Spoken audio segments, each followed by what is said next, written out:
Okay, good morning everyone. So क्या नाम था तुम्हारा? अलोकेश। अलोकेश। सो आज हम लोग कुछ और टॉपिक पे बात करते हैं, टेक्निकल चीजों को छोड़ के। क्या है ना, अपने को तैयारी करना है किस लिए?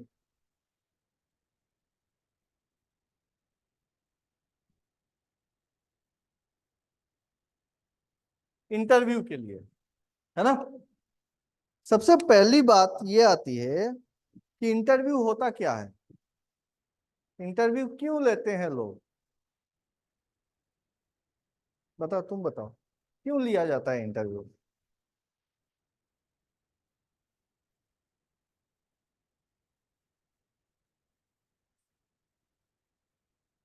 मतलब किसी भी इंटरव्यू कब लिया जाता है?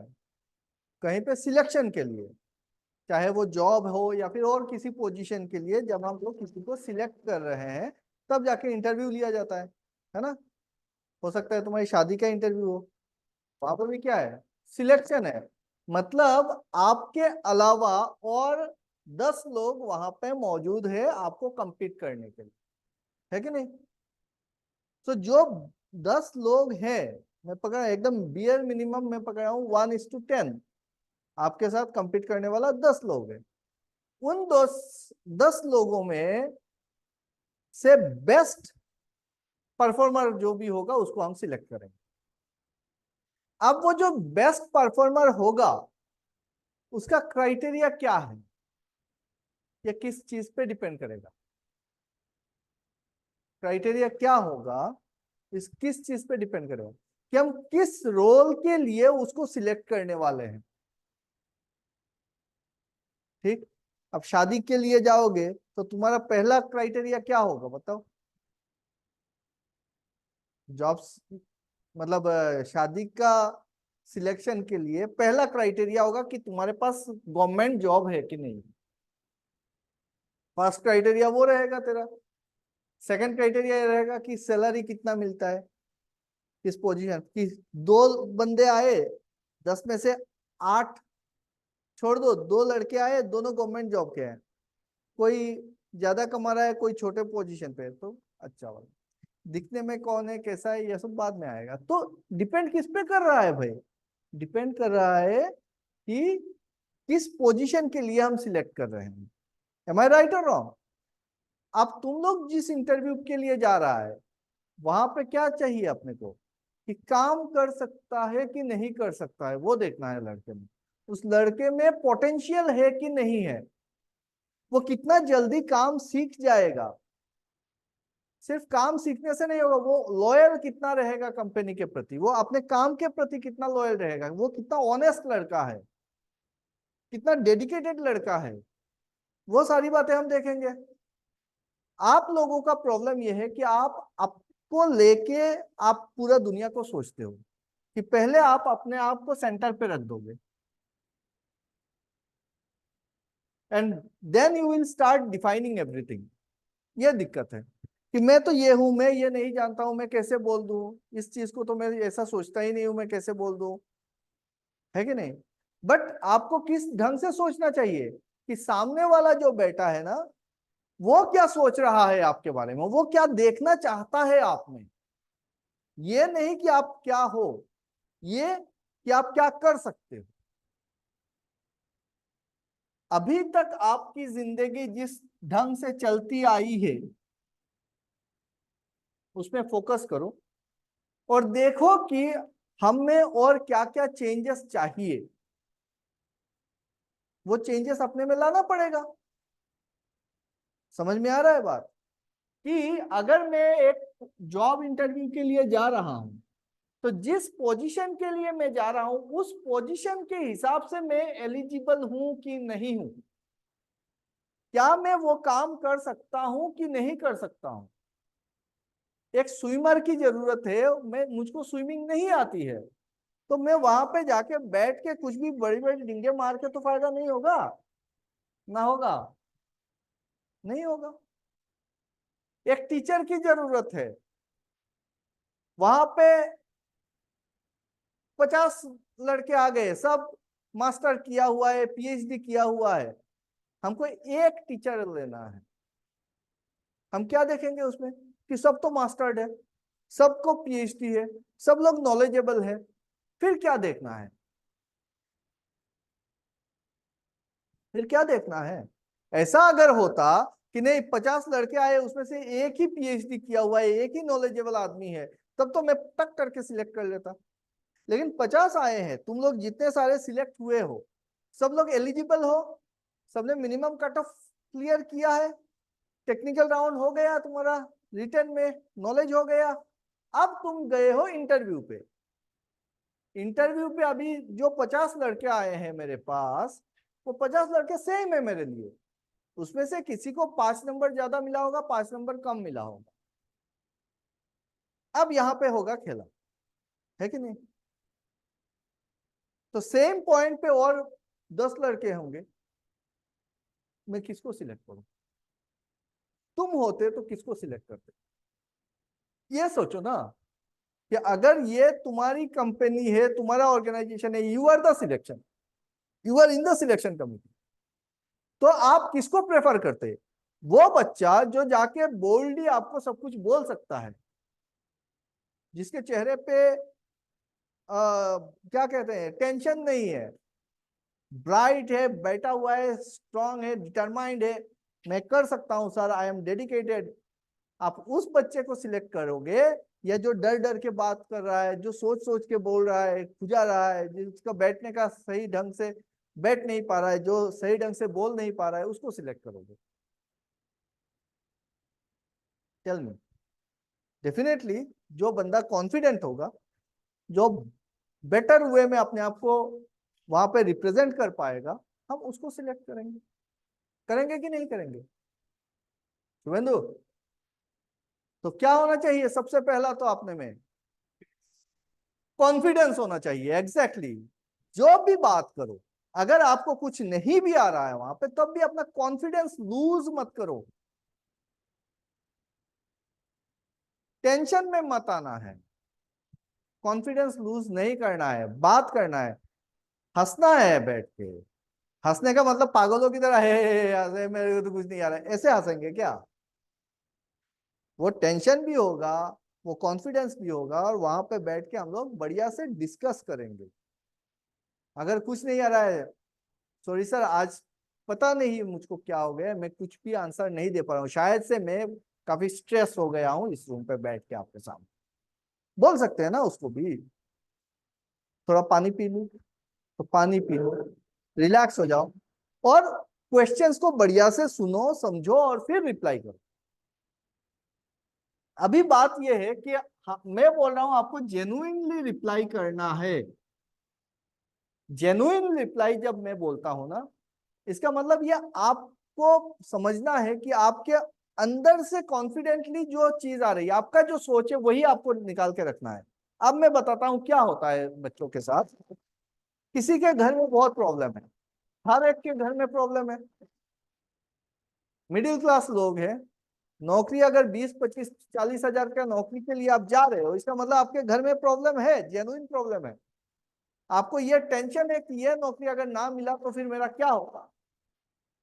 और ये सिर्फ आपका टेंशन नहीं है, वहां पे जितने सारे लड़के खड़े हैं, वहां पे अनंत अंबानी तो आएगा नहीं कि टेंशन नहीं है यार, नौकरी नहीं मिली तो क्या हुआ, मैं ऐसा ऑर्गेनाइजेशन दो तो खरीद लूंगा। और वहां पे हम जैसे लोग होंगे जिनको उस नौकरी की बहुत जरूरत है।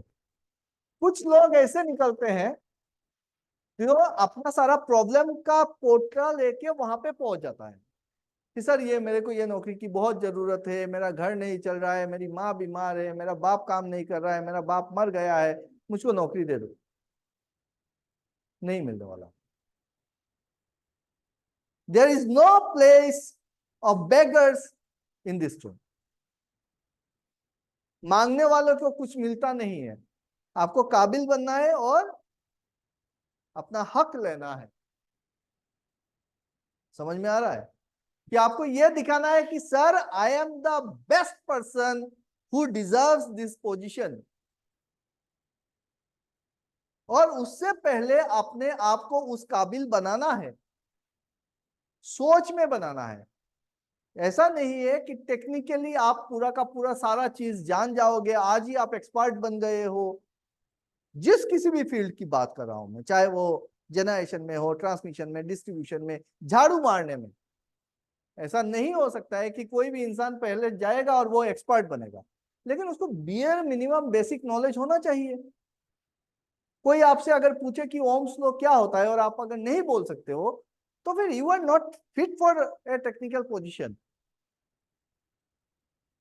एम आई राइट और रॉन्ग? कोई अगर आपसे बोलता है कि ट्रांसफॉर्मर क्या है और क्यों यूज करते हैं, अगर आप उसको एक्सप्लेन नहीं कर पा रहे हो, तो आप टेक्निकल के लायक नहीं हो। क्योंकि आपने डिप्लोमा किया है, आपने डिग्री पास किया है, अगर पास कर लिया है तो वो बेसिक नॉलेज आपको होना चाहिए, तब जाके आपको वो सर्टिफिकेट मिलना चाहिए। वो कंसीडर कर रहे हैं हम। Are you getting my point?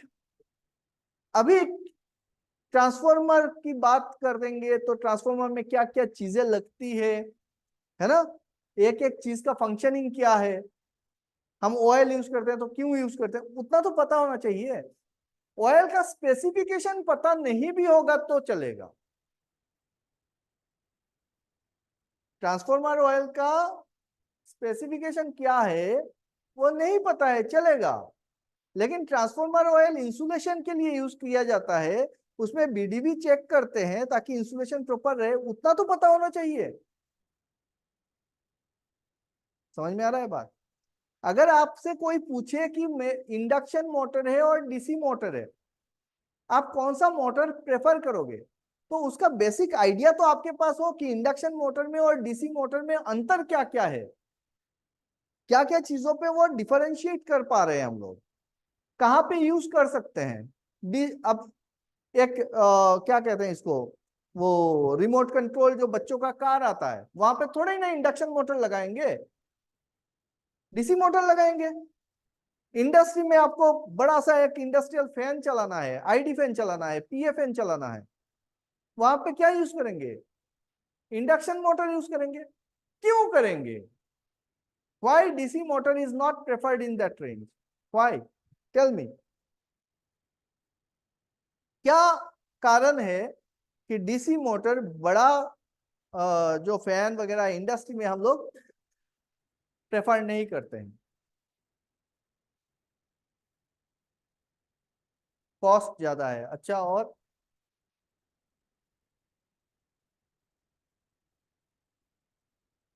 कौन ज्यादा इफेक्टिव है, डीसी मोटर की एसी मोटर? बेटर कौन है?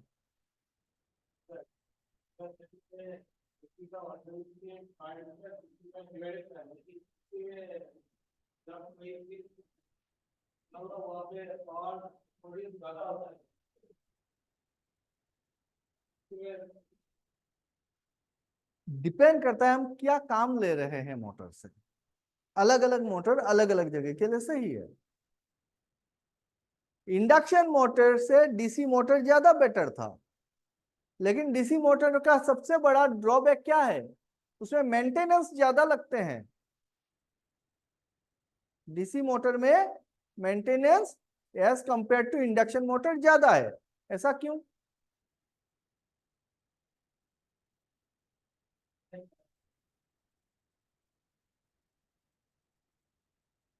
क्या चीज ज्यादा मेंटेनेंस मांग रही है डीसी में?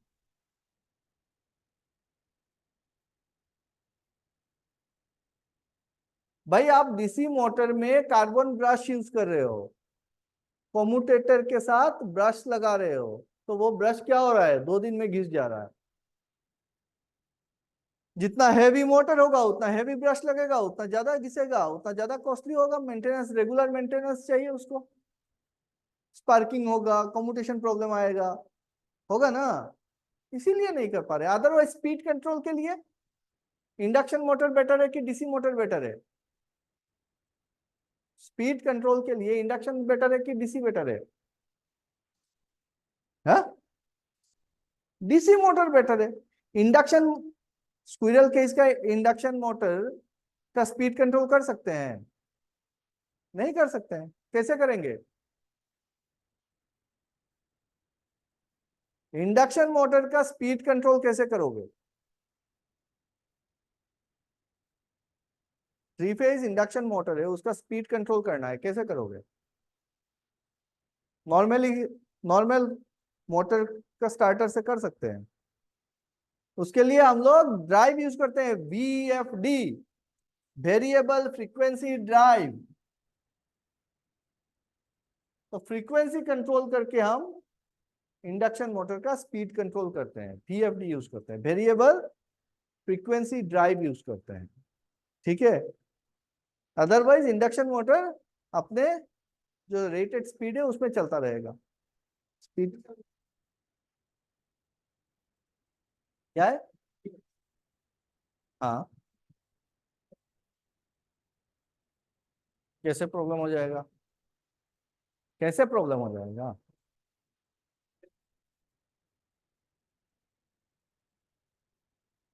तुम्हारा इंडक्शन मोटर का frequency frequency is directly proportional to your speed. आप फ्रीक्वेंसी कम करो, स्पीड कम हो जाएगा।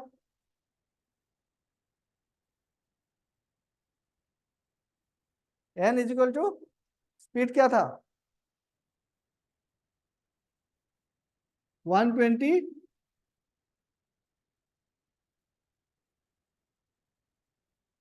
फ्रीक्वेंसी को आप कम ज्यादा करो, स्पीड आपका कम या ज्यादा हो जाएगा। यही तो है, जितना आप सप्लाई फ्रीक्वेंसी दोगे उसके हिसाब से होगा ना। ठीक है। सो BFD यूज करके हम लोग क्या करते हैं, फ्रीक्वेंसी को कम ज्यादा करके इंडक्शन मोटर का, क्योंकि वो डिपेंड करता है ना सिंक्रोनस स्पीड के ऊपर, तो डिपेंड करेगा। Magnetic field rotating magnetic field कैसे प्रोड्यूस होता है इंडक्शन मोटर में?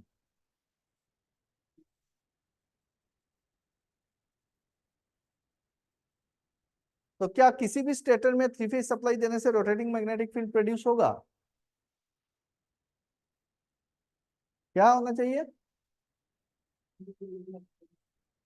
120 डिग्री नहीं होगा तो क्या रोटेटिंग मैग्नेटिक फील्ड प्रोड्यूस नहीं होगा? फिर देखा, कंफ्यूज कितना रहते हो, उतना कंफ्यूजिंग आंसर नहीं देना है। डॉट बोलो। बैलेंस थ्री फेज सप्लाई और कॉइल क्या होना चाहिए? Balance balance three phase coil होना चाहिए। जब हम लोग बैलेंस थ्री फेज सप्लाई किसी एक बैलेंस थ्री फेज कॉइल में देंगे, बैलेंस, जब बैलेंस बोलेंगे तो फिर उसका स्पेस एंगल आएगा। ठीक, तब जाके रोटेटिंग मैग्नेटिक फील्ड प्रोड्यूस होती है।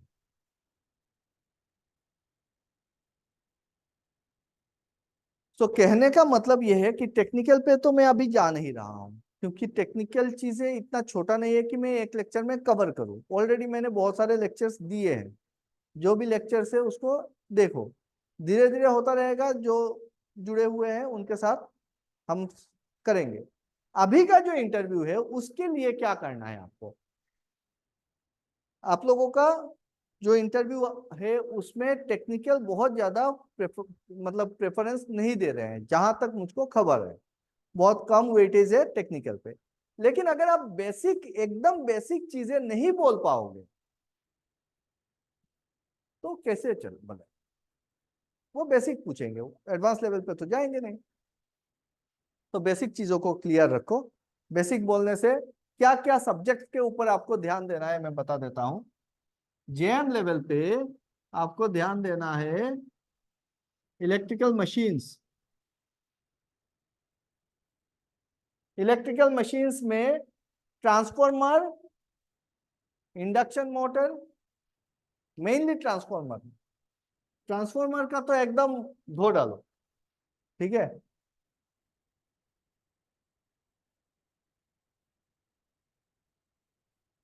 इसको तो धो डालो और प्रैक्टिकल चीजों को देखो। थियोरिटिकल चीजों में उलझने का नहीं है। कि ट्रांसफॉर्मर का जो मेरा लेक्चर है उसको देखो, और उसके ऊपर ट्रांसफॉर्मर का मटेरियल क्या यूज होता है, क्या क्या चीजें लगती हैं, उसका प्रोटेक्शन क्या क्या है, बकल्स रिले क्या है, कैसे काम करता है बकल्स रिले, ट्रांसफॉर्मर ऑयल क्या है, उसका इंसुलेशन प्रॉपर्टी क्या है, कैसे टेस्ट करते हैं, ठीक है। वो सारी बातें आपको पता होनी चाहिए। पावर ट्रांसफॉर्मर डिस्ट्रीब्यूशन ट्रांसफॉर्मर का अंतर क्या है, सीटीपीटी प्रोटेक्शन ट्रांसफॉर्मर क्यों बोला जाता है, सीटीपीटी क्या है, ठीक, याद रहेगा। तो सीटीपीटी देखो, ट्रांसफॉर्मर ऑटो ट्रांसफॉर्मर क्या है, तो ट्रांसफॉर्मर क्या है वो देखना है आपको। थ्योरी अभी नहीं चाहिए कि अंदर में जाके मेरे को वो वाइंडिंग न्यूमेरिकल करना है। हमको क्या चाहिए अभी, सिर्फ है क्या चीज, ऑटो ट्रांसफॉर्मर क्या है, उसका काम क्या है, power transformer auto transformer distribution transformer क्या अंतर है, सीटी और पीटी में क्या अंतर है, पीटी जब मैं बोल रहा हूं, सीटी जब मैं बोल रहा हूं, सीटी में कितने कॉयल होते हैं, सीटी टर्मिनल्स क्या रनिंग में मैं ओपन कर सकता हूं कि नहीं कर सकता हूं, अगर रनिंग में ओपन नहीं कर सकता हूं तो फिर क्यों नहीं कर सकता हूं, ये सारी बातें मैंने बहुत बार डिस्कस की है, इसीलिए मैं रिपीटेड बोल रहा हूं। तो ये सारी बातें देखो, डीसी मोटर देखो, डीसी जनरेटर देखो, डीसी मशीन में आओ तो उसका कंस्ट्रक्शनल फीचर्स क्या क्या चीजें लगती है, कम्यूटेशन क्या होता है, हाँ स्टार्टर कैसे बनाते हैं डीसी का, आप स्पीड कंट्रोल कैसे कर सकते हो डीसी में, कैरेक्टरिस्टिक्स, बस ऊपर ऊपर में क्या होता है क्यों होता है, ये आसान चीजें हैं, क्या होता है और क्यों होता है उसको समझना, डिफरेंस निकालना, ये आसान चीजें हैं। आप लोगों के पास आज के जमाने पे बहुत अच्छा खासा टूल है, वो सारे टूल्स यूज करो, यूट्यूब है, गूगल है, गूगल पे तो जाने का जरूरत ही नहीं पड़ता है आज के डेट पे, चैट जीपीटी है, बट 100% रिलाई मत करो चैट जीपीटी, 98% कर सकते हो, 100% मत करो, ठीक, समझ में आया। तो ये देख लिया ट्रांसफॉर्मर, तो आइडिया तो लग गया ना भाई, हाँ मेरा ट्रांसफॉर्मर है, कितने सारे इक्विपमेंट्स है, बहुत ज्यादा तो है नहीं, ट्रांसफॉर्मर है, इंडक्शन है, सिंक्रोनस है और डीसी मशीन है, वो कौन सा चीज कहाँ पे यूज करते हैं वो वही निकालना है बैठ बैठ के, तो समझ में आ गया होगा चीजें।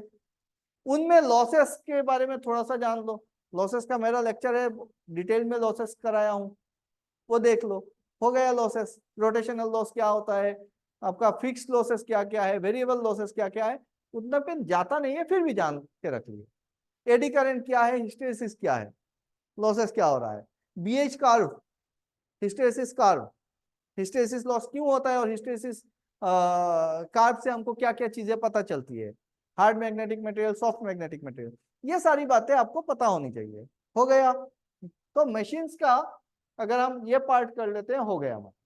सेकेंड पार्ट, इंपॉर्टेंट पार्ट जो इंटरव्यू पर्सपेक्टिव से मैं देखता हूं, तो वो है आपका पावर सिस्टम। अब जब पावर सिस्टम बोलता हूं तो पावर सिस्टम में तीनों चीजें आती है, जनरेशन है, ट्रांसमिशन है और डिस्ट्रीब्यूशन है कि नहीं, डिस्ट्रीब्यूशन है।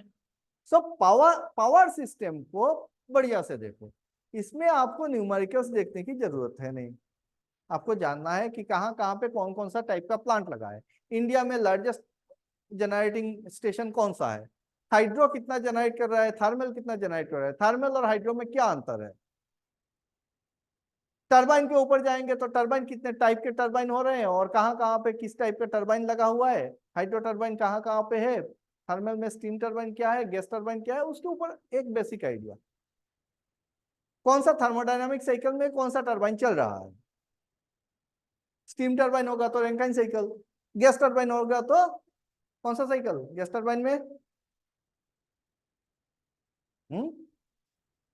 कार्नोट साइकिल, कार्नोट साइकिल कहीं पे यूज होता है, क्या है कार्नोट साइकिल,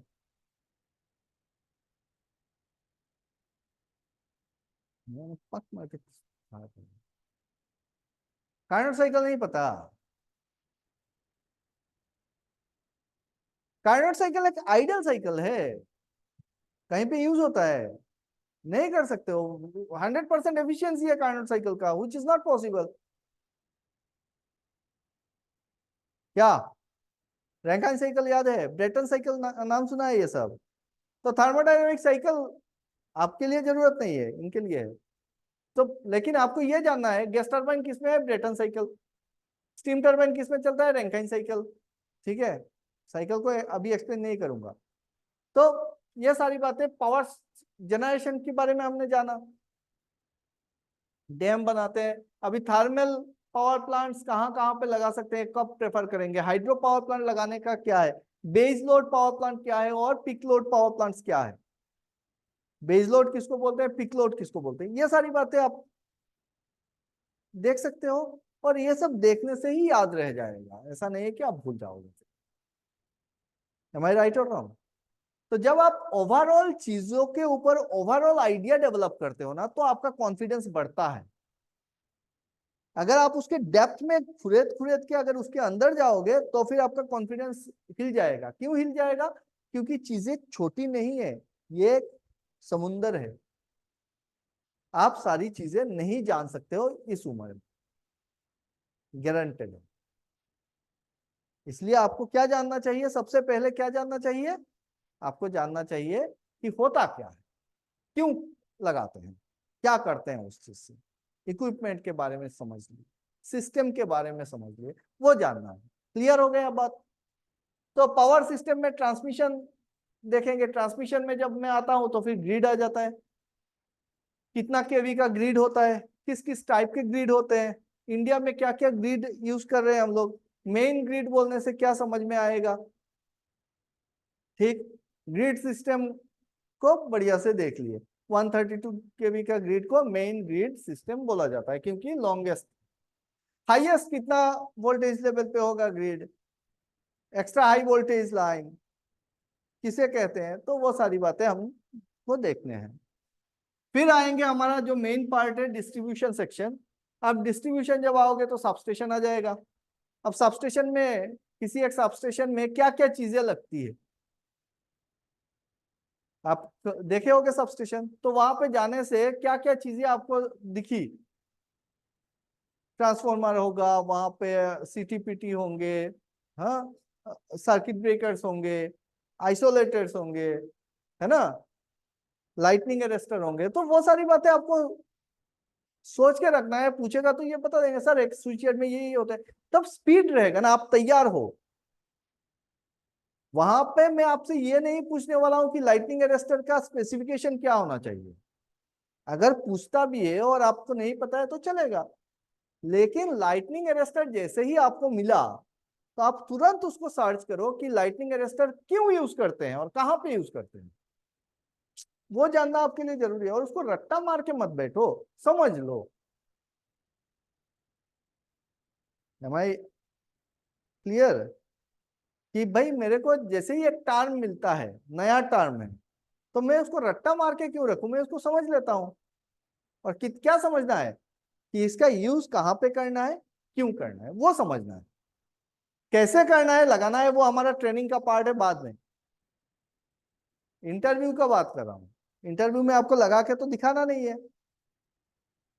क्लियर? सो जनरेशन, ट्रांसमिशन, डिस्ट्रीब्यूशन हो गया पावर सिस्टम में। उसके अलावा और क्या चीजें इंपॉर्टेंट बचती है, बेसिक इलेक्ट्रिकल, बेसिक इलेक्ट्रॉनिक के ऊपर तो आइडिया होना ही चाहिए, उसको और बोलेंगे क्या, है ना, चाहे वो बेसिक इलेक्ट्रिकल हो, बेसिक इलेक्ट्रॉनिक्स हो, सेमीकंडक्टर्स हो, पीएन जंक्शन डायोड है, बीजेटी है। तो इसमें भी क्या जानना है कि भाई जंक्शन डायोड को बढ़िया से देखो, पूछेगा तो डायोड का पूछेगा, अगर बीजेटी पूछ रहा है ना, तो बीजेटी का ये देखो कि वो कहाँ पे यूज करते हैं, क्या होता है ट्रांजिस्टर, उसका प्रॉपर्टीज देख लो बस। और क्या बचता है बेसिक इलेक्ट्रिकल से के बाद, आपका आता है मेनली कंट्रोल सिस्टम।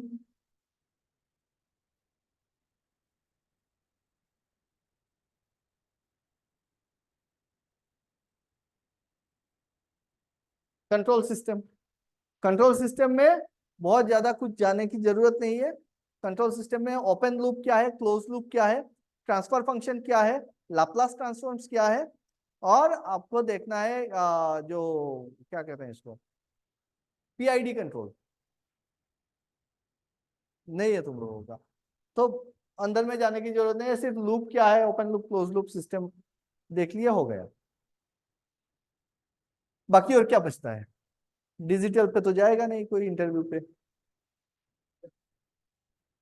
हाँ मेजरमेंट है, ईएमएमआई देख सकता है, मेजरमेंट पे बात कर सकते हैं इसमें।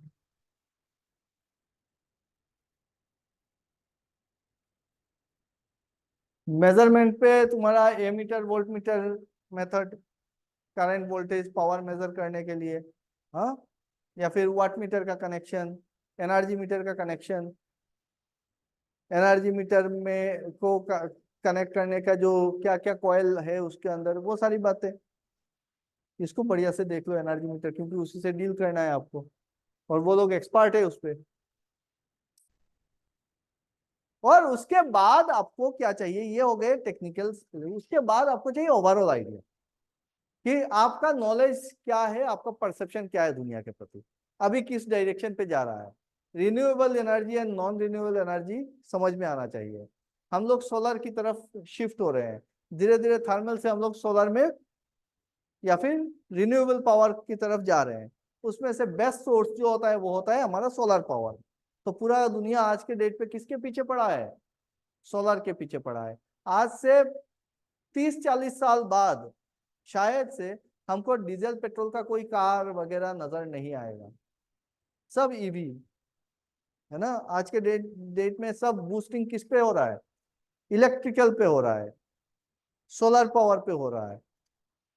सारे व्हीकल्स धीरे धीरे वो धुआं छोड़ना बंद कर देंगे, ईवी हो जाएंगे, है कि नहीं। और आर्टिफिशियल इंटेलिजेंस मशीन लैंग्वेज पे का जमाना आ रहा है। डाउन द लाइन 10 ईयर्स हम जिंदगी को जिस नजरिए से देख रहे हैं, पूरा अलग दुनिया देखने वाले हैं हम लोग, मशीन कंट्रोल्ड। अभी तो ह्यूमन मशीन को कंट्रोल कर रहा है, 10 साल बाद ऐसा होगा कि मशीन ह्यूमन को कंट्रोल कर रहा होगा। तो उसके लिए तैयार होना है, उसके लिए उतना आइडिया आपको रखना है कि क्या चल रहा है, बस इतना। अगर थोड़ा सा आइडिया रहता है ना, तो आप में क्या होता है कि कॉन्फिडेंस बनता है। एक सब्जेक्ट को बहुत बढ़िया से तैयारी करके जाओ, वो है आपका इलेक्ट्रिकल मशीन। बाकी कुछ करो ना करो, बाकी ओवरऑल देखिए, मशीन को बढ़िया से करके जाओ, क्योंकि इंटरव्यू पे मशीन के ऊपर सवाल बनते हैं, बहुत ज्यादा बनता है ना। तो मशीन को बढ़िया से करके जाओ, तो क्या होगा, आपको पता होगा कि मेरा कंट्रोल मशीन पे है। अगर आप कुछ भी आंसर नहीं कर पा रहे हो, तो आपसे कभी कभी कभार पूछ भी लेते हैं, चलो ठीक है आपका फेवरेट सब्जेक्ट, कि सर मेरा फेवरेट सब्जेक्ट है इलेक्ट्रिकल मशीन। अब वो मशीन पे झाड़ेगा, आपको आता है सारा चीजें। तो एक सब्जेक्ट को बहुत बढ़िया से तैयारी करते जाओ, समझ गए। अभी जो सिनारियो चल रहा है उसमें हम लोग क्या देख रहे हैं कि टेक्निकल बहुत ज्यादा नहीं पूछ रहे हैं हमको। एपीडीसीएल में सवाल हो रहे हैं नॉन टेक्निकल और सिचुएशन बेस्ड। सिचुएशन बेस्ड जैसे क्या सवाल पूछा था तुमको, कि तुम अगर क्या बोला था, फ्री टाइम पे, हाँ, कि ड्यूटी आवर्स में अगर फ्री टाइम मिल जाता है तुमको कि कोई काम नहीं है, तो आप आपका टाइम कैसे यूटिलाइज करोगे, है कि नहीं। ड्यूटी आवर्स है और फ्री हो, अभी क्या करोगे? बोलो शुभेंदु, क्या करेगा? ड्यूटी आवर्स में फ्री टाइम मिल गया तो तुम क्या करेगा? ये समझ के बात करो कि तुम इंटरव्यू पे बैठा हुआ।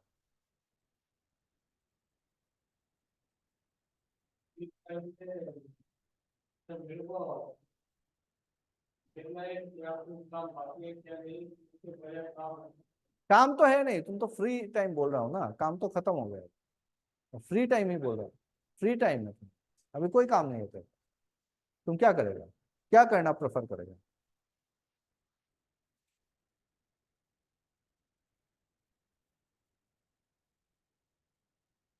ये जो सवाल होते हैं ये सब तो, ये सब कहीं पे किताब पढ़ के आएगा। तो किसी किताब में लिखा है कि ड्यूटी आवर्स में जब फ्री टाइम मिल जाए तो मेरे को ये काम करना चाहिए, कहीं पे लिखा है? नहीं लिखा है ना। वो तो एवरी इंडिविजुअल का अलग अलग टेस्ट होगा, वो अलग अलग से स्पेंड करेगा। तो फिर उसमें इतना सोचना क्या है? ये सारे सवालों में भी अगर सोच में पढ़ोगे तो फिर कैसे इंटरव्यू क्लियर होगा? ये सब तो तुरंत बताना है। बोल क्या करेगा।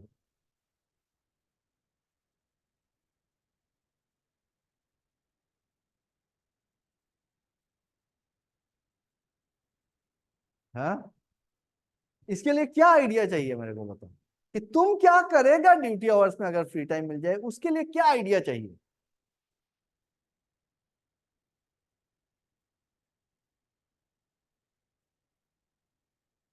तुम अपने आप को उस सिचुएशन पे रख के बोलो कि मैं फ्री अगर टाइम मिलता है तो मैं क्या करता हूँ।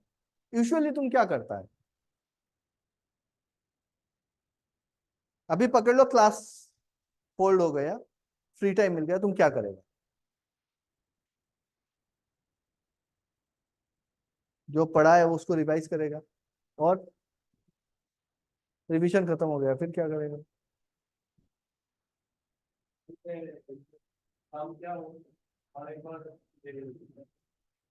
तो ये बोलने में अगर इतना सोच के बोलेगा, इसका मतलब वो तुम मैनिपुलेट करके बोल रहा है।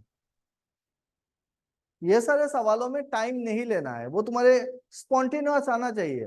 सर, ड्यूटी आवर्स में अगर टाइम मिल गया, मुझको फ्री टाइम मिल गया, तो फिर उस टाइम को मैं अपने लर्निंग पे यूज करूंगा सबसे पहला तो। वैसे भी मैं, जब मेरे को टाइम मिलता है तो फिर मैं ये काम करता हूँ। क्या काम करता हूँ, मैं यूट्यूब में वीडियोस देखता हूँ, लर्निंग मटेरियल्स होते हैं। जैसे आज पकड़ लीजिए, एक टास्क मिला मुझको, या फिर कल हमने किया था, कुछ एक फॉल्ट आया था और सॉल्व नहीं हो पाया, या फिर सॉल्व कर भी दिए, तो उसमें और क्या बेटर कर सकते हैं, क्यों आया फॉल्ट, उसको एनालिसिस कर सकते हैं, उस चीज के ऊपर और नॉलेज बढ़ा सकते हैं। तो उसका लर्निंग मटेरियल आज के डेट पे अवेलेबल है, मैं उस पर ध्यान दूंगा। यूजुअली मैं यही करता हूँ।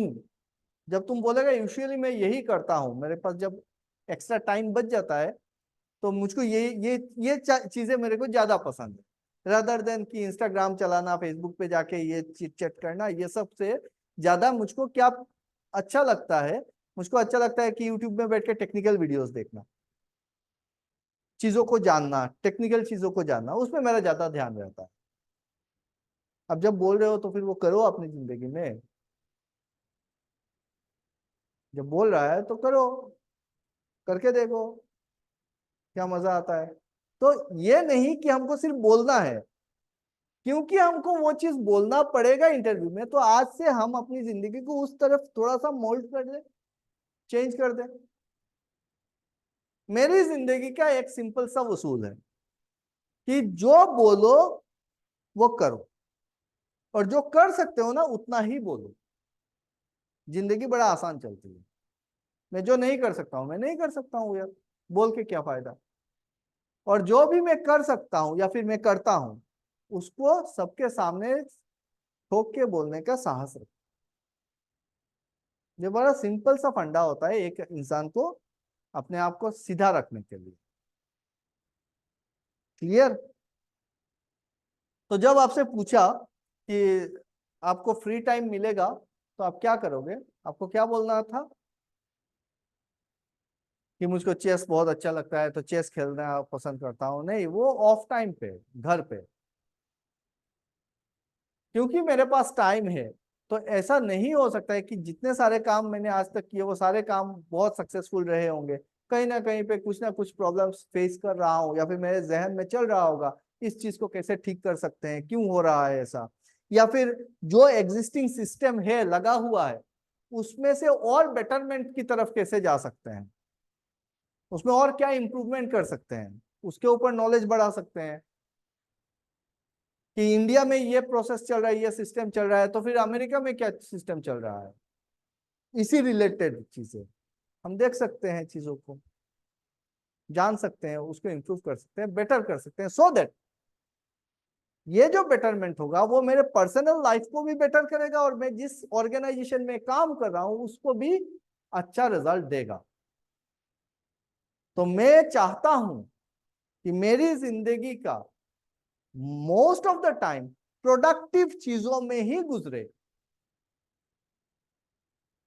क्योंकि जिंदगी का वसूल है कि तुम जो चीज दोगे जिंदगी को वो मल्टीपल करके तुमको देगा। तुम अपना टाइम का अगर अनप्रोडक्टिव चीजों में ज्यादा ध्यान देते हो तो तुम्हारी जिंदगी को अनप्रोडक्टिव बना के छोड़ देगी। अगर तुम प्रोडक्टिव चीजों में ध्यान देते हो तो जिंदगी को प्रोडक्टिव बना के छोड़ेगी। मेहनत सबको करना है, मुश्किलें सबकी जिंदगी में आएंगी, चैलेंजेस सबको आएगा।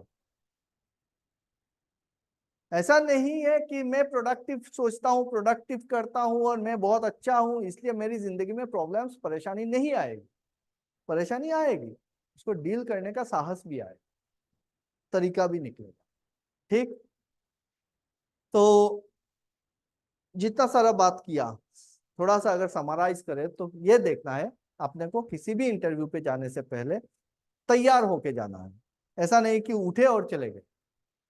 तैयारी जब मैं बोलता हूं तो फिर आपका ड्रेस से लेके आपका appearance, you should look fresh.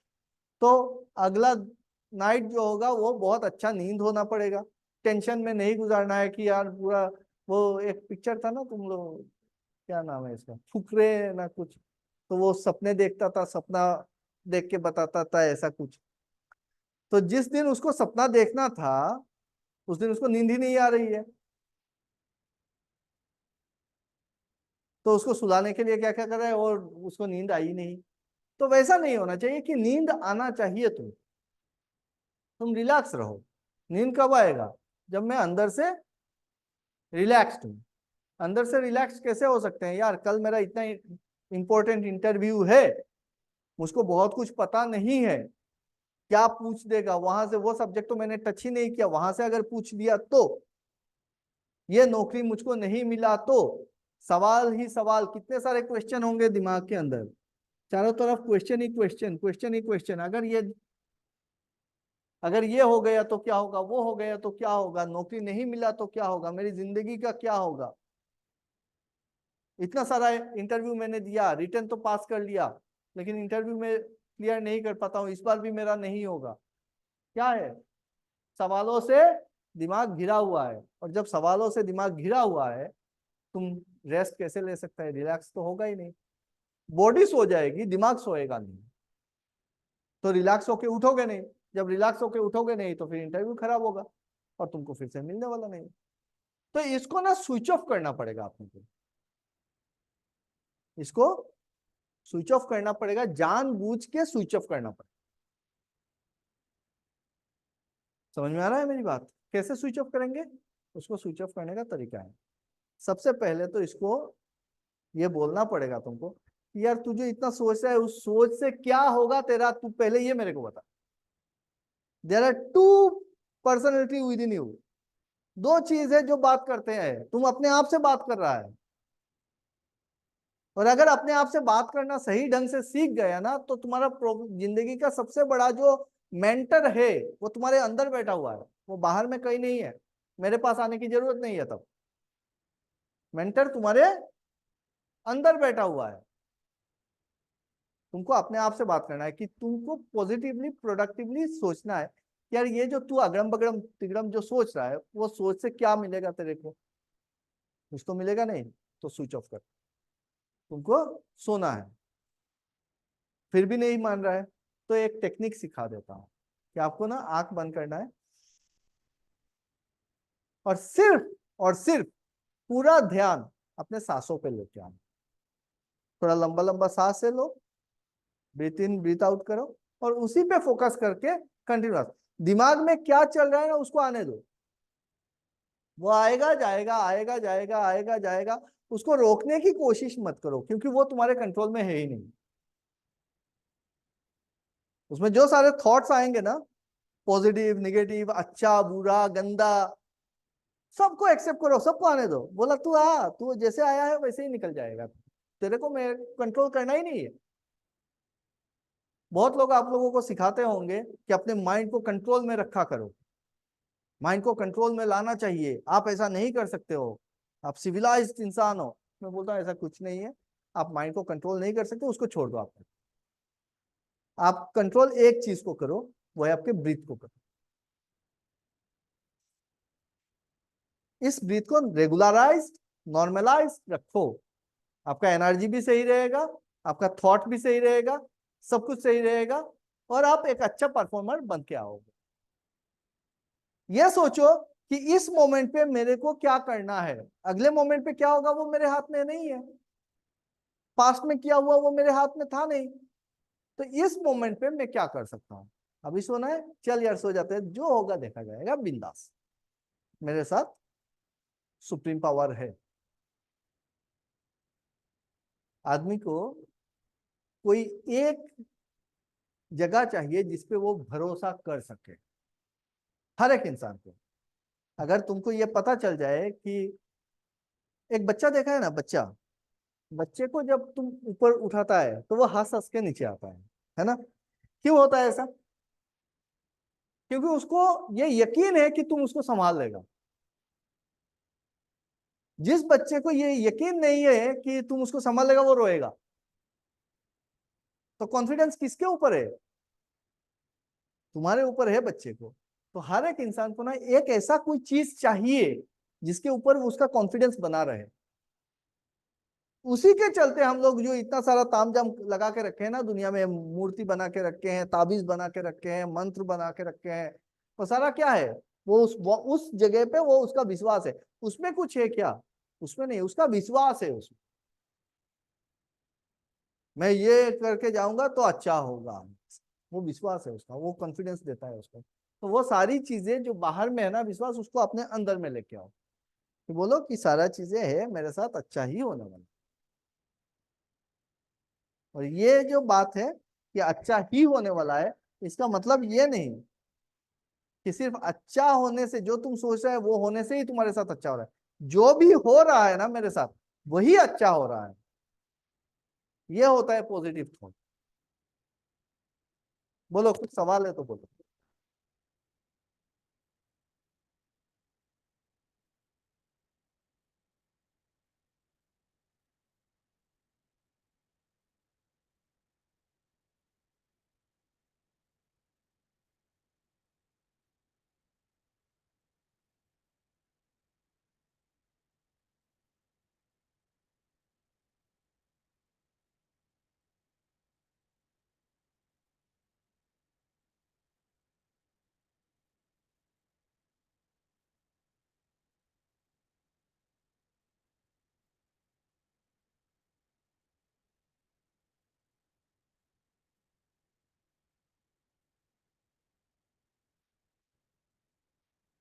बोलो, कुछ सवाल है तो कोई सवाल नहीं। बोलो। तो मैं जो बोला, जो चीज चलती है उसके बारे में बात कर रहा हूँ, कि वो तुम्हारे साथ ही नहीं हो रहा है, वो सबके साथ होता है। जो लड़का एकदम कॉन्फिडेंस दिख रहा है ना, कॉन्फिडेंट दिख रहा है ना, उसके अंदर भी वही भूचाल चल रहा है कि यार मिलेगा नहीं मिलेगा, क्या होगा। लेकिन जो इस चीज को ओवरकम कर सकता है, उसी को मिलता है। तुम एक बार अगर अपना ये जो एक्सपेक्टेशन है एक्सपेक्टेशन है उसको अगर जीरो कर दो, तो देखना जिंदगी बहुत आसान हो जाएगी। लेकिन इसको करना थोड़ा मुश्किल है, क्योंकि आप चाहते ही नहीं हो कि मैं करूं। You do not want to do that. एक बार कर दो, फिर देखो तुम में क्या है। तुम एक बार अपने आप को इस नेचर के हवाले कर दो, एक बार करो कि चल ठीक है, मेरे को कुछ नहीं चाहिए, मैं अपना बेस्ट, जो भी मेरा बेस्ट है, मैं जो कर सकता हूं वो मैं करके देखता हूं अपनी जिंदगी में। और जो जो मेरी गलतियां रही है आज तक, या फिर जो मैं गलती करता हूं, जहां पे लगता है मुझको गलती हो रही है, मैं उसको रेक्टिफाई करना शुरू कर देता हूं आज से। कल का बात करके फायदा है नहीं है, तो आज से मैं उसको रेक्टिफाई करना शुरू करता हूं। मैं अपना नॉलेज बिल्डअप करना शुरू करता हूं, मैं अपना एटीट्यूड ठीक करता हूं, मैं अपने आप को फिजिकली फिट करता हूं, मैं अपने आप को मेंटली फिट करता हूं। ये दोनों चीजें मोस्ट इंपॉर्टेंट चीजें है। एक बंदा अगर फिजिकली फिट और मेंटली फिट नहीं होता है, तो वो अपनी जिंदगी में चाह के भी काम नहीं कर पाएगा। तो दोनों चीजें इंपॉर्टेंट है, physical fitness and mental fitness. Mental fitness कैसे आएगा? जब आपका ब्रॉडर एस्पेक्ट होगा, आप अपने आप में कॉन्स्टेंट नहीं रहोगे, सेल्फ सेंटर्ड नहीं रहोगे। जब आप दुनिया को बड़े नजरिए से देखना शुरू करोगे, कि हाँ यार मैं तो दुनिया में आया हूं और एक टाइनी सा पार्टिकल हूं, कब उड़ जाऊंगा पता ही नहीं है, मुझ में तो कोई पावर भी नहीं है, तो मैं मेरे को जो भी मिल रहा है ना मैं उसको एंजॉय करके निकल जाऊं, क्योंकि आज उस लेवल का प्रॉब्लम नहीं है मेरी जिंदगी में। तो मैं फोकस कर सकता हूँ कि मुझको नेक्स्ट क्या करना है। अगर ये नौकरी मिल गई बहुत बढ़िया, अगर ये नौकरी नहीं भी मिली कोई बात नहीं, मैं कुछ दूसरा अच्छा काम कर लूंगा। ये होता है पॉजिटिव। ये अंदर में होना चाहिए, बाहर में जुबानी बोलने के लिए नहीं बोल रहा हूं। जब आप अंदर से कॉन्फिडेंट रहोगे आपके बातों में कॉन्फिडेंस आएगा। ठीक। बात करते टाइम इंटरव्यू में कभी भी ना बहुत ज्यादा टाइम नहीं लेना है सोचने में, बहुत ज्यादा टाइम बिल्कुल भी नहीं, 10 सेकंड से ज्यादा तो लेना ही नहीं। तुरंत शुरू करना है बात को, कि सोचिए, सवाल को सोचिए, अच्छा सर ये ऐसा है, 2 3 4 सेकंड 5 सेकंड उसने में आपको बोलना शुरू कर, और बोलते बोलते आप सोच सकते हो। बोलने में बहुत हड़बड़ी नहीं करनी है, बहुत हड़बड़ी करोगे तो आपको सोचने का टाइम नहीं मिलेगा। सांस लेते हुए बोलना है, समझा समझा के बोलना है। रिमेंबर माई वर्ड्स, कि जब तक आपका जो वर्डिंग्स है ना वो दूसरों के कानों तक नहीं पहुंच रहा है तब तक आपका कंप्लीट नहीं हुआ कम्युनिकेशन। बहुत बार रिपीट किया हूं ये बात, कि मैं क्या सोच रहा हूं उसको शब्दों में ट्रांसलेट करके मुझको देना है आपके कानों तक। बहुत बच्चे ये समझ लेते हैं कि चलो ठीक है मुझको तो आता नहीं है, मैं थोड़ा सा बोल के ना डीम कर देता हूँ, सर ये ऐसा, वो निगेटिव मार्क्स में जाएगा। तो वो जो क्वेश्चन मुझको आता नहीं है, जिसके ऊपर आइडिया नहीं बन रहा है, स्ट्रेट अवे उसको वहां पे बोलना है कि सर मुझको अभी समझ, मैं अभी नहीं बोल पा रहा हूँ, मुझको याद नहीं आ रहा है, या फिर याद नहीं आ रहा है, या फिर मैं इस टाइप से बोलो कि ऐसा नहीं है कि नहीं जानता हूँ, मैं जानता हूँ इसको, बट अभी मैं बता नहीं पाऊंगा सर, कोई नेक्स्ट क्वेश्चन डक कर दो वहां पर। ये नहीं कि उसको भी अटेम्प्ट करने का ट्राई कर रहे हो। ठीक। और जो पर्सनल लेवल के सवाल होंगे, सिचुएशन बेस्ड सवाल होंगे, उसमें हमेशा पॉजिटिव रिप्लाई होना चाहिए। पॉजिटिव रिप्लाई तभी आएगा जब आप जिंदगी में खुद पॉजिटिव बन जाओगे। पॉजिटिव बनने का मैंने तरीका तुमको बता दिया है। एक स्विच ऑफ रखो अपने दिमाग को, बहुत ज्यादा दौड़ेगा ये, उसको रोको, सांसों पे रखो, live in the present moment. ये बात समझ लो, सीख लो कि पास्ट आपको कुछ दे नहीं सकता है, फ्यूचर आपके कंट्रोल में नहीं है, तो फिर अभी इस मोमेंट पे मैं क्या कर सकता हूं उतना ही मेरे को करना है। हमेशा ये ध्यान में रखो, अभी मैं क्या कर सकता हूँ, अभी मैं क्या कर सकता हूँ। प्रॉब्लम में फंस गए, अभी मैं क्या कर सकता हूँ, उसको लेके टेंशन करके हड़बड़ी करके फायदा नहीं होने वाला है मेरे से। ठीक। दुख करके फायदा नहीं होने वाला, क्या कर सकता हूं मैं बस। तीसरी बात पॉजिटिव बनने का, कि सेल्फ सेंटर्ड नहीं बनना है। मैं अपनी जिंदगी में सिर्फ अपने आप को देख के कोई भी काम नहीं करने वाला हूं। मेरा हर एक सांस इस दुनिया के भलाई के लिए होने वाला है। इस दुनिया में मैं आया हूं तो मैं क्या कंट्रीब्यूट करके जा सकता हूं, वो मेरा दिमाग में हर सांस में वही चलते रहना चाहिए, कि मैं क्या, जरूरी नहीं है कि आप बहुत बड़ा कंट्रीब्यूशन करो, आप जो भी करो पर डे बेसिस पे छोटे छोटे कंट्रीब्यूशन आप कर सकते हो, वो उतना ही सही है। कंट्रीब्यूट करने का मतलब ये नहीं है कि पॉकेट से 10 रुपया निकाला, किसी भिखारी को दे दिया और बोला देखा आज 10 रुपया मैंने दे दिया, मेरे को देख लो, वो कंट्रीब्यूशन नहीं है। अपने करेक्टरिस्टिक से, अपने प्रोडक्टिविटी से, अपने पॉजिटिविटी से, अपने डीड से आप कितना रिफ्लेक्शन ला सकते हो इस दुनिया में, वो ध्यान, वो सोच होना चाहिए। हर मोमेंट पे ये सोचो कि मैं और प्रोडक्टिव कैसे बन सकता हूँ, और बेटर कैसे बन सकता हूँ, मेरा ये जो वर्जन है उससे ज्यादा मैं अच्छा और क्या कर सकता हूँ।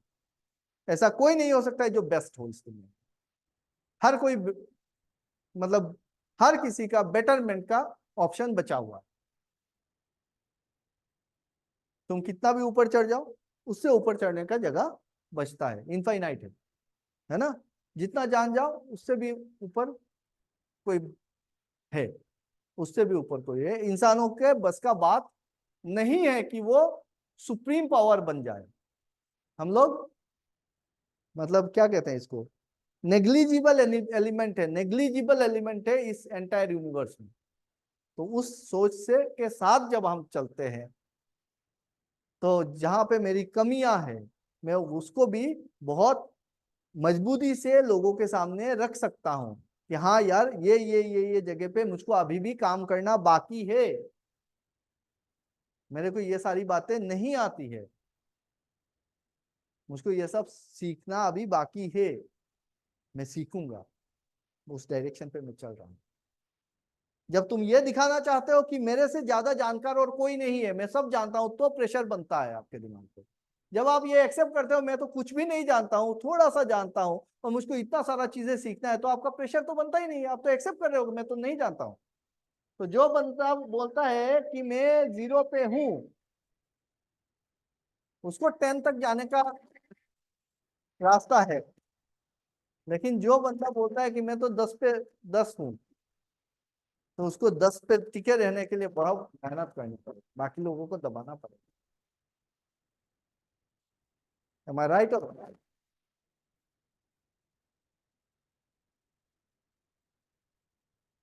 बोलो कोई और सवाल है तो बोलो, कोई सिचुएशन है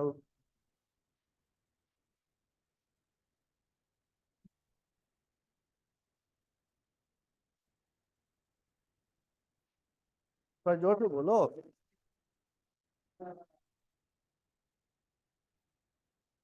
मॉब लिंचिंग,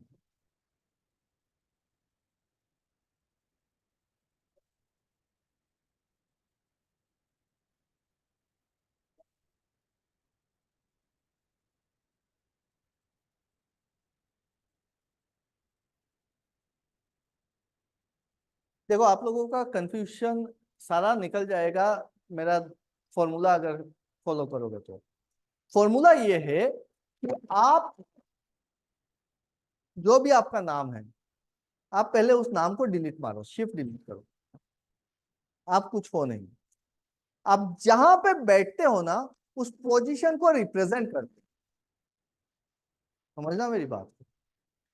जिस रोल पे बैठते हो उस रोल को प्ले करते हो, उस रोल का जो भी रेस्पॉन्सिबिलिटी लिमिट है और जो भी रेस्पॉन्सिबिलिटी है, उस लिमिट में रह के उस काम को करना है। We can consider ourselves a small machine or components of this entire big system. तो जब मैं अगर मैं किसी एक जगह पे काम कर रहा हूं, तो ये नहीं कि मैं काम कर रहा हूं, मैं नासिम मजुमदार बोल के मैं काम नहीं करूंगा, मैं वहां पे काम करूंगा उस पोजीशन के हिसाब से। मैं अगर एक टेक्नीशियन हूं तो टेक्नीशियन के लेवल पे, मैं अगर एक जनरल मैनेजर हूं तो जनरल मैनेजर के रोल पे, वहां पे मुझको रोल प्ले करना है। मेरा पर्सनल ईगो से कोई मतलब नहीं है। अब सिचुएशन जो भी आता है, उस उस जॉब पोजीशन के हिसाब से, उस काम के हिसाब से जो भी बेस्ट डिसीजन होना चाहिए मुझको वो लेना है। पकड़ लो एक जज बैठा हुआ है जो जजमेंट देते हैं, तो बोलते हैं ना कि कानून अंधा होता है। क्यों कानून अंधा होता है भाई? जो सब कुछ देखना चाहिए जिसको, वो अंधा क्यों होता है? इसका मतलब वो अंधा नहीं है, उसने अपने हाथों में क्या लेके रखा हुआ है, क्या लेके रखा हुआ है? वेइंग मशीन लेके रखा हुआ है। कौन सा पल्ला ज्यादा भारी है, जिधर भी झुकेगा वो उसके तरफ होगा। वो देख नहीं रहा है, क्यों नहीं देख रहा है? वो नहीं देख रहा है का मतलब क्या है? क्या वो जजमेंट नहीं देख रहा है? क्या वो जस्टिस इनजस्टिस नहीं देख रहा है? देख रहा है। वो ये नहीं देख रहा है, इमोशन नहीं देख रहा है, वो सेंटिमेंट नहीं देख रहा है। दो चीजें, एक होता है सेंटिमेंट, दूसरा होता है इमोशन। तो अपने को ना इमोशनल नहीं होना है और सेंटिमेंटल नहीं होना है। इमोशन सर क्या बोल दिए, इमोशनल तो इंसान होता ही है। इमोशन नहीं रहेगा तब तो वो इंसान नहीं, मशीन बन जाएगा। हाँ, आपको मशीन बनना है। किस बेसिस पे मशीन बनना है? वर्क, ड्यूटी, वहां पे आपको मशीन की तरह काम करना है। इमोशनल होके डिसीजन नहीं लेना है, सेंटिमेंटल होके डिसीजन नहीं। Decision when it is coming to make decisions, तो ना तो इमोशन काम करेगा ना सेंटिमेंट काम करेगा। तो मैं रेस्पॉन्सिबिलिटी लेवल पे मैं डिसीजन लूंगा। हम एसामीज लोगों का सबसे बड़ा एग्जाम्पल होता है लाचित बोरफुकन। सुना है तुम नाम? लाचित बोरफुकन का नाम सुना है तुम? नहीं सुना है ना? तो लाचित बोरफुकन क्या किए थे?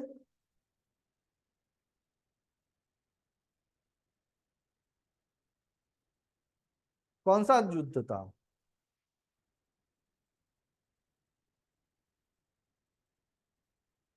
तुमको पता है? नाम ही नहीं सुना है लाचित का? हाँ, लाचित बरफुकन। मुगलों के साथ युद्ध हो रहा था सरायघाट। तो वहां पे दीवार खड़ा करना था रातों रात। और कमांडिंग किसके हाथ में था? उसके मामा के हाथ में। तो मामा सो रहा था, साथ में बोला कि लेबर लोग थक गया है, बाद में करेगा। तो उसने क्या किया? काट दिया गला। बोला कि देश से ज्यादा बड़ा मेरा मामा भी नहीं है, देश पहले आता है। तो वहां पे इमोशन काम नहीं करेगा, सेंटिमेंट काम नहीं करेगा। लाचित बरफुकन को उस टाइम पे अपने सोल्जर्स के मन में एक बहुत ज्यादा जज्बा दिखाना था। थका हुआ था सब। उसको पता था कि जो फौज आ रही है वो उनसे काफी ज्यादा पावरफुल है। तो सोल्जर्स के मन में कैसे वो आग लगाए? जो बंदा अपने मामा को मार सकता है उसके अंडर में जब आप काम करोगे तो आप तो सब सेक्रीफाइस करके काम करोगे ना उस वक्त। क्या बात है! तो वहां पे ये स्ट्रेटेजी काम करती है। तो जब डिसीजन मेकिंग का टाइम आता है, इमोशन एंड सेंटिमेंट को साइड में रखो, डिसीजन लो रेस्पॉन्सिबिलिटी के बेस पे, जस्टिस इनजस्टिस के बेस पे। ठीक। और आपका पर्सनल फीलिंग्स कोई मायने नहीं रखता है। अब आपका जो सवाल है कि सर मॉब लिंचिंग हुआ, वैसे सिचुएशन में अगर हम पड़ गए तो क्या करेंगे? भाई एक बात बता मेरे को, कि अगर शेर आया है और तुम जंगल में अकेला जा रहा था, शेर तुम्हारे सामने आ गया, तुम क्या करेगा? इसी टाइप का सवाल है कि तुम अकेला जा रहा है, अचानक से शेर तुम्हारे ठीक सामने आ गया, तुम क्या करोगे?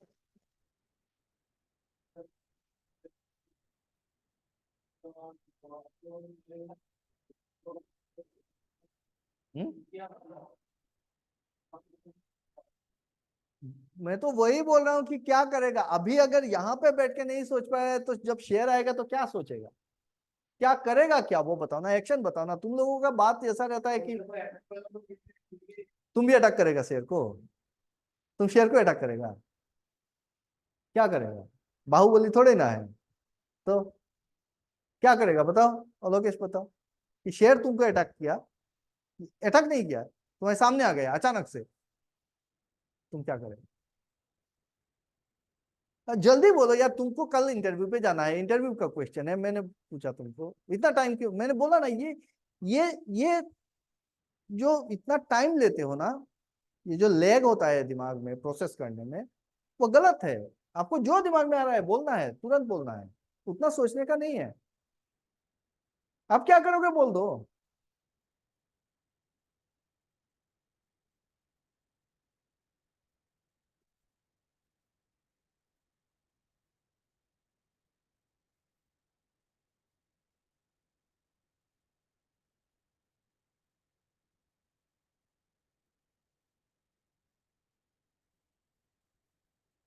हम्म?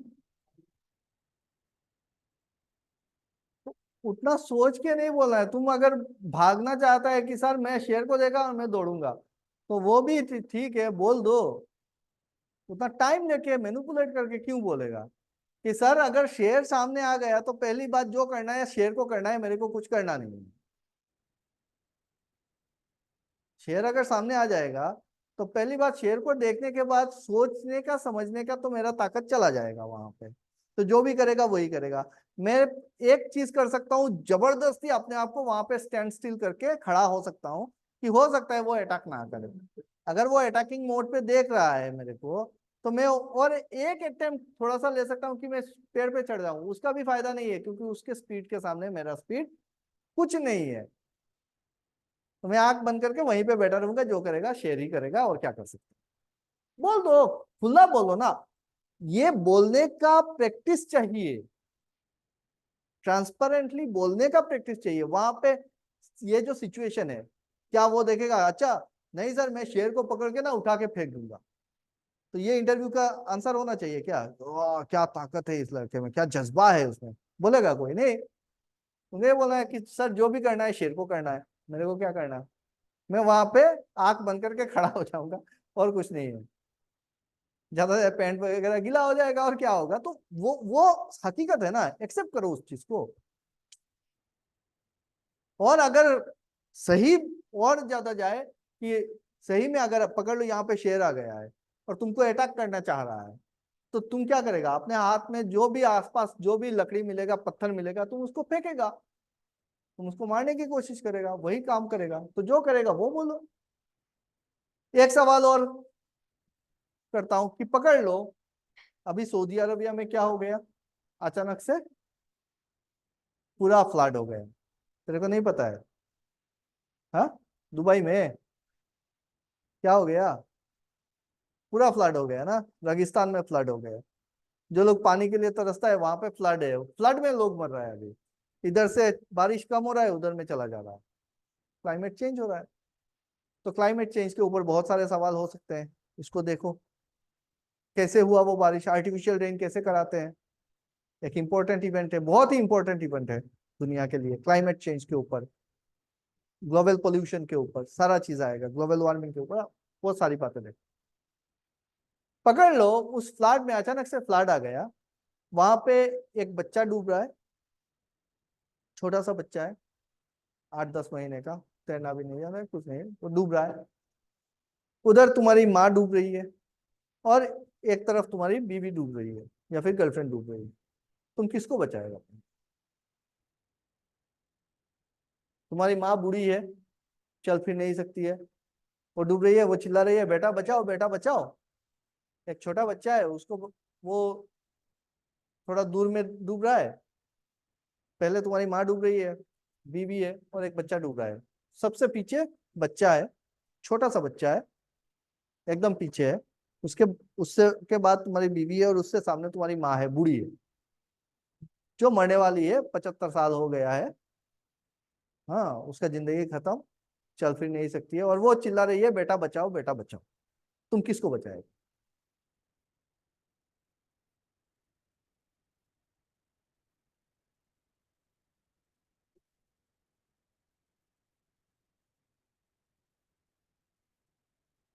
किसको बचाएगा?